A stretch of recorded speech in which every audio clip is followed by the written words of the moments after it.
Hello everyone. Welcome back to the channel. My name is Shiv, and today we are going to create a completely interactive liquid glass 2D button inside Spline. Start by creating a rectangle.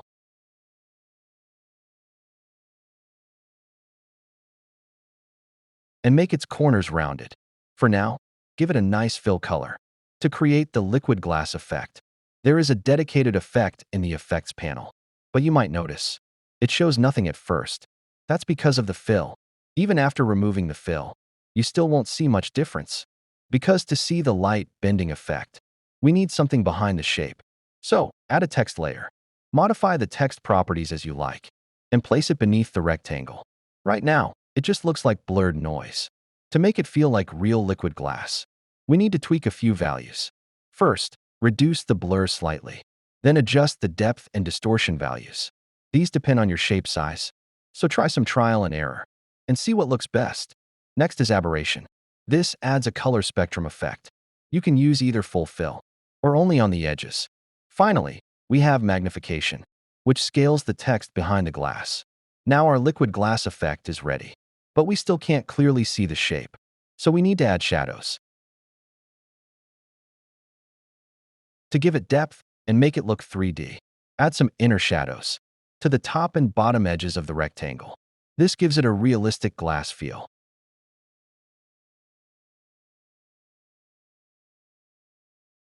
Now the bottom part of our button looks good.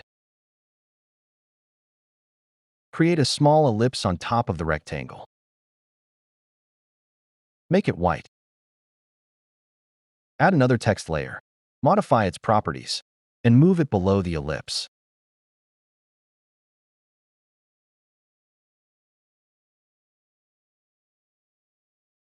Apply the same liquid glass settings that we used for the rectangle.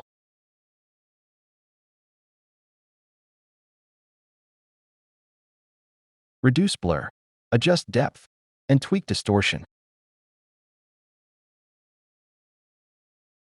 But remember one important thing. Set magnification to 50. We will increase this later for the hover interaction. Now add some shadows to the ellipse as well. Use subtle drop shadows and inner shadows on the edges. Don't make them too harsh, and don't make them too light either.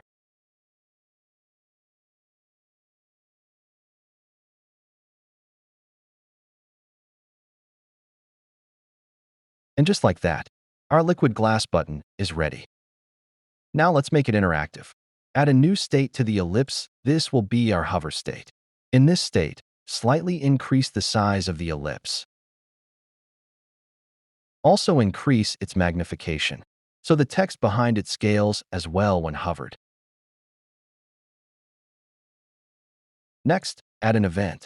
Select the rectangle, add a hover event, and set the ellipse as the target.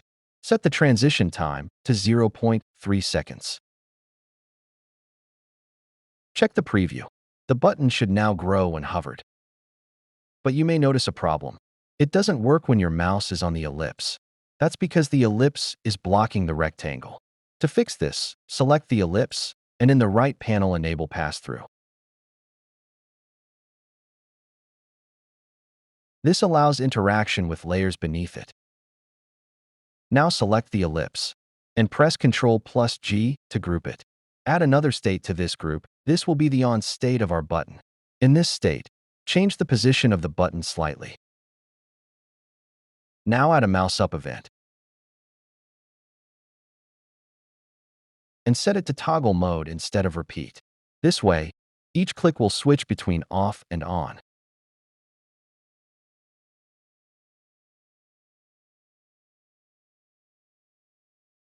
For final touch, duplicate the text layer and move it below the button in the on state. Change the text and rename it properly to avoid confusion. Now add states to the text. And in the base state, change the color of the text to nice blue. And here comes the little bit confusing part. Text of the on text is going to be the same blue colored, but in the other state, not in the base state.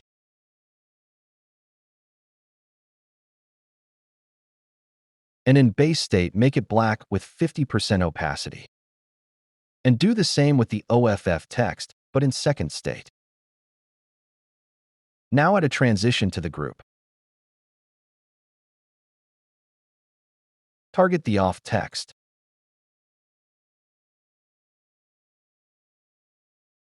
Set it to toggle mode. Then add another transition for the on text, with the same event and 0.3 seconds duration. And that's it. Your fully interactive Liquid Glass 2D button in Spline is ready.